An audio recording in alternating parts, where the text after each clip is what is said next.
প্রথম কথা বলবো যে এটা একেবারে ডেকোরাম নয়, এথিক্সও নয়।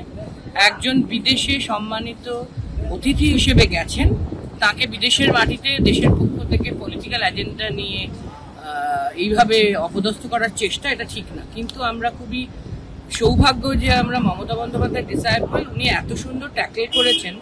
প্রথমত উনি অর্গানাইজাররা যখন বাধা দিচ্ছিল তাদের বলেছেন না ওদের বলতে দিন, এটা ডেমোক্রেসি, ওরা বলুক।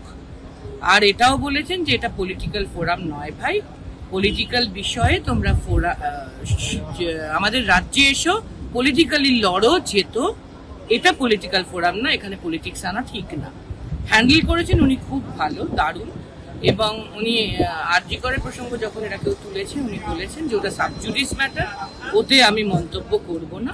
এবং স্পেশালি যখন বলেছে ওরা যে হিন্দু আপনি বিরোধী, তখন উনি স্পষ্ট বলেছেন যে আমি we are for Hindu, we are for Muslim, we are for Sikh, we are for Isai.